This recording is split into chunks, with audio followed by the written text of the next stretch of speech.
देवभूमि गुजरात की टीम शिशु मंदिर द्वारका नैनाबेन राणा की मुलाकात के लिए आई है।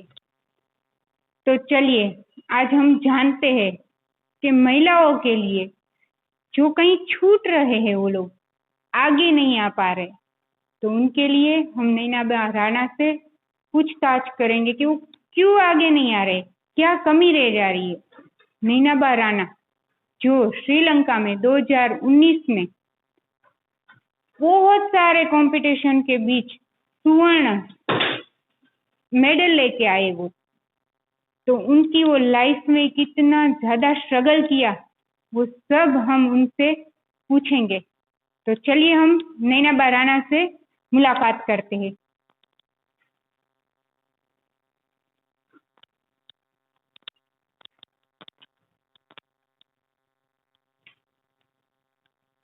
नमस्कार नैनाबेन राणा। नमस्ते।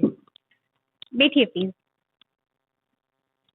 आप हमें बताइए, आपके जीवन में आपको कितना स्ट्रगल करना पड़ा, फैमिली, आपका समाज, आपको किस तरह से लोगों ने प्रोत्साहन किया, उसमें कई ज्यादा बातें तो आपको मतलब आगे बढ़ने से रोकने वाले ज्यादा होंगे, तो वो आप हमारे दर्शक मित्रों को बताइए।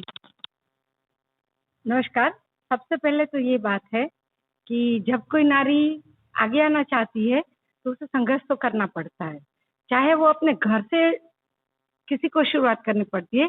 पर इस बारे में मेरे पर परमात्मा की कृपा रही है कि मेरे माता पिता और मेरा परिवार ऐसा नहीं था कि मुझे उसमें संघर्ष करना पड़े।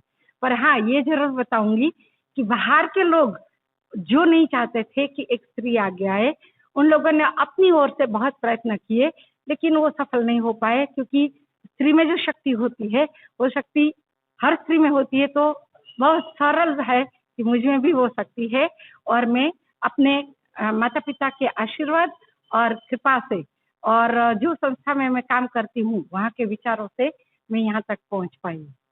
आप हमारे दर्शक मित्रों को बताइए कि लेडीज को चार दीवारी से मुक्ति दिलाने के लिए, उसको आगे लाने के लिए उसके परिवार को कितना सपोर्ट करना चाहिए।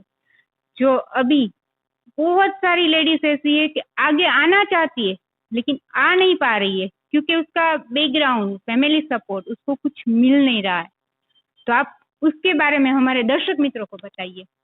हर एक स्त्री जो माता होती है उसे ये बताना चाहिए अपने बेटी को कि जो कोई भी क्षेत्र है वो उसमें काम करना चाहे तो पूरी लगन से करे। उसके लिए बात ये है कि परिवार के लोगों को सपोर्ट करना चाहिए, और परिवार को ऐसे समझना चाहिए कि लड़की हो या लड़का, उसको जो भी क्षेत्र में काम करना है पूरा सपोर्ट करना चाहिए। कई क्षेत्र में अभी ऐसा होता है, कई परिवारों में, कि उसको बेटी समझकर ना बोल रहे, लेकिन फिर भी पहले के जमाने में जितनी ना होती थी उतनी आजकल नहीं होती है। उसके लिए जो भी हो वो करने के लिए माता तैयार होती है।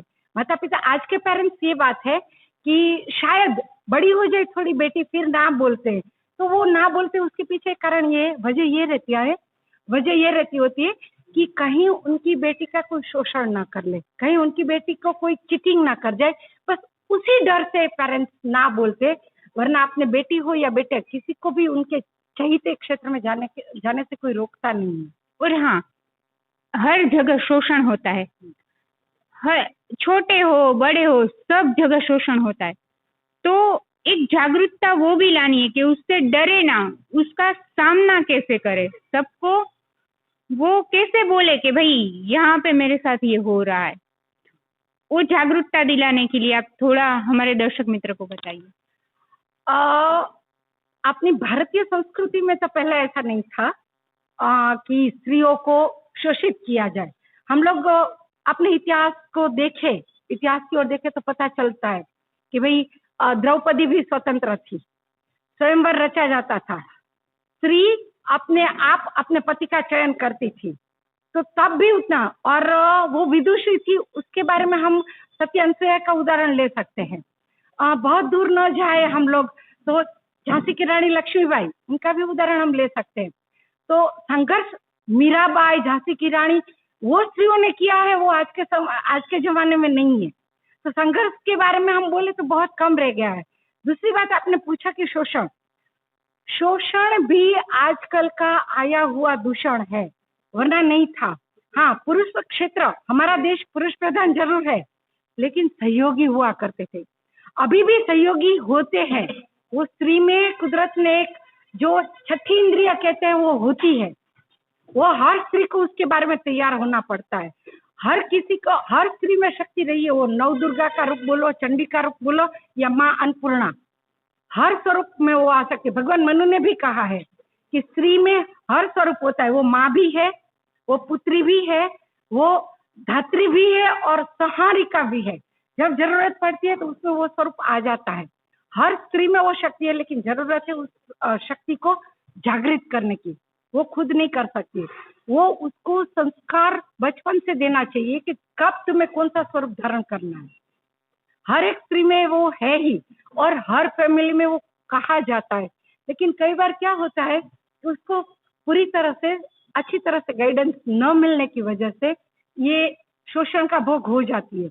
जो आपका मतलब है शोषण, वो मैं ये कह सकती हूँ कि कार्य क्षेत्र में, जब स्त्री कार्य क्षेत्र में कहीं कार्य करने जाती है, जैसे कि ऑफिस हो, तो बॉस का नेचर कैसा है उसके हिसाब से रहना पड़ता है। और कोई जैसे आपके पत्रकारिता है, उसमें फ्रीलांस में लोग जाते हैं तो स्त्रियों को उतना सम्मान नहीं मिलता, और समाचार लेने जाती है तो बहुत तरह का कष्ट होता है। हाँ हाँ, शोषण भी होता है, और हर क्षेत्र में ऐसा होता है। तो वो इसकी वजह यह है कि स्त्री खुद जागृत नहीं है। अगर वो अपना अधिकार जानती है और वो डट के सामना करे तो फिर पुरुष उनको परेशान नहीं करता। लेकिन पहले क्या होना चाहिए, अपने आप में वो जागरूकता होनी चाहिए कि भाई यहाँ मुझे कैसे काम करना है। वो कोई भी हो, अपने पिता की उम्र का हो, अपनी उम्र का हो या छोटा, पुरुष हो या स्त्री, अगर आपका शोषण करना चाहते हैं तो आपको हिम्मत न हार के बताना चाहिए कि नहीं, यहाँ ऐसे नहीं, ऐसे ही होता है। वो स्पष्टता पहले आप कर लो तो आपका शोषण नहीं होता। जरूरी है आपकी अपनी हिम्मत, ये आपको हिम्मत रखनी होती है, और हर स्त्री को ये सिखाना है। हाँ, सिर्फ शारीरिक रूप से नहीं, मानसिक रूप से भी स्वस्थ रहना है। जब आप बाहर काम करने जाती हो तो आपको पता होना ही चाहिए कि यहाँ सेंसिटिव सिर्फ नहीं होना है, बौद्धिक रूप से भी काम करना है।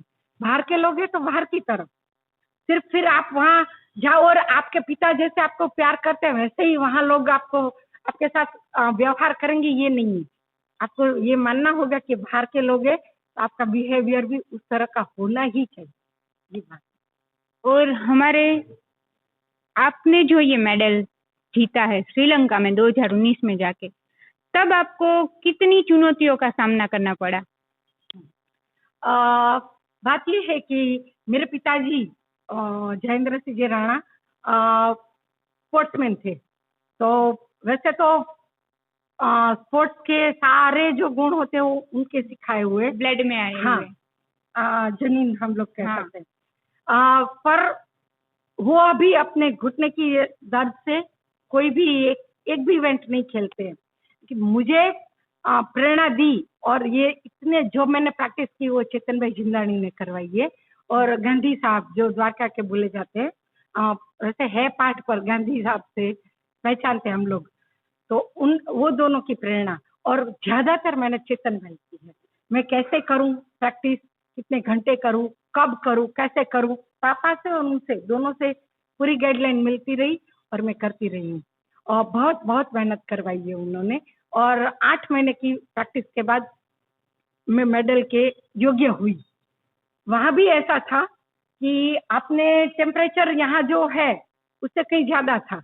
अगले दिन बारिश थी, लेकिन जब हम लोगों की इवेंट थी फास्ट वॉक जिसमें मुझे मेडल मिला है, 43 से 44 डिग्री तापमान में, जब मैं कभी भी चली नहीं थी, वो फास्ट वॉक उसमें करना पड़ा। तो थोड़ा बहुत हिम्मत हार गई थी, पर चेतन भाई, फिर विजय भाई वोरा, और जो बहनें थी हमारे साथ, श्रुति बेन सूरत से और सुरेंद्र नगर की बहनें थी, उन सब ने हौसला बढ़ाया कि नहीं आप कर सकती हो करके हम लोगों ने ये इवेंट किया। फिर वो जो तापमान था, वो तापमान में बहुत मुश्किल था चलना, और यहाँ पर प्रैक्टिस हमने सुबह शाम की थी, तो तापमान में चलने की आदत नहीं थी। फिर भी हो गया, क्योंकि वो सब ने मुझे मिलकर सपोर्ट किया, ऐसे करके मेडल हासिल किया है हम लोगों ने। और आप ये हेल्पलाइन हमारे दर्शकों को दो कि जिससे महिलाओं का शोषण हो तो उसका वो तुरंत उपयोग कर सके। महिलाओं को लगे कि उसका शोषण हो रहा है तो सबसे पहले तो खुद जागृत हो जाना चाहिए और निडर हो जाना चाहिए, डरना नहीं। एक अपने समाज में एक कहावत भी प्रचलित है, जो डर गया सो मर गया।